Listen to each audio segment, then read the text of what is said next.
Remember last week when Obama asked Congress to authorize the use of force against ISIS? It was quite odd, considering how lack of congressional approval has never stopped the government from bombing both Iraq and Syria. But also because the military seems to be doing a fantastic job fighting ISIS without force. It's because, according to our ambassador to Iraq, Stuart Jones, the U.S. is having a, quote, devastating impact on the ragtag group of extremists.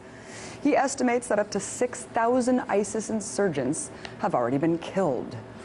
Wow, that's a lot. Keep in mind that officials claim that the entirety of ISIS consists of somewhere between 9,000 and 18,000 fighters. Not to mention the fact that simply being a military-age male in the vicinity of a strike zone automatically counts you as one. So that means America and its fake coalition of the willing has already killed between a third and half of the Islamic State? Wait, so why do we need more force? Well, because if you're counting ISIS sympathizer, that number skyrockets to around 31,000 according to government officials. And considering America's infinite bombing plan against both countries, it's a good thing they're counting on a couple thousand more people switching sides. See, the Free Syrian Army, the rebel group getting training and weaponry from the U.S., recently told The Guardian just that.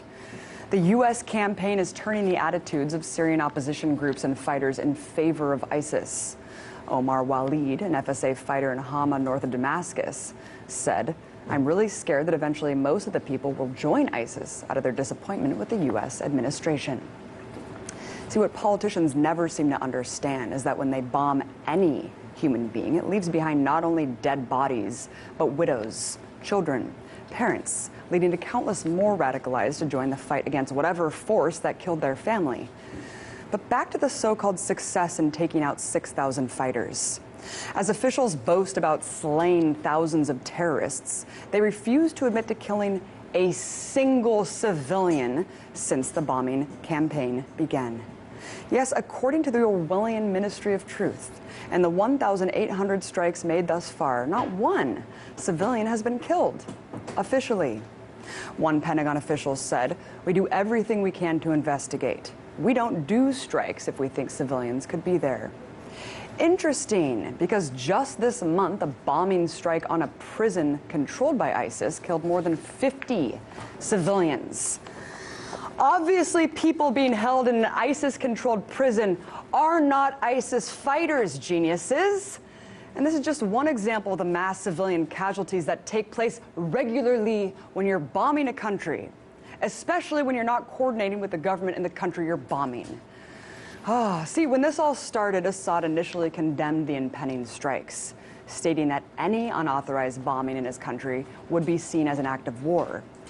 Yet in a recent interview with Foreign Affairs magazine, when asked what he would like to see from the U.S., Assad said, Washington should make legal cooperation with Syria and start by asking permission from our government to make such attacks. Basically, Assad, a man who has a torture regime and barrel bombs his own civilians on a regular basis, is the voice of reason here, saying, hold on, guys, let's take a step back and establish some basics here. You know, like starting with getting permission to bomb my country. Let's just start with that.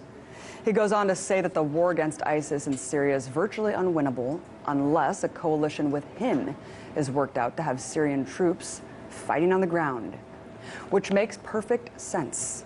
But no, in today's world of utterly nonsensical foreign policy, instead, the U.S. would rather fund the rebels to fight ISIS who might join ISIS after ISIS is bombed, all to support rebels who want to fight a government that's also bombing ISIS.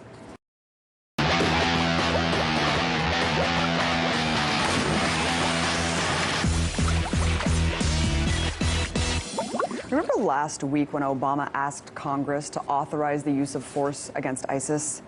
It was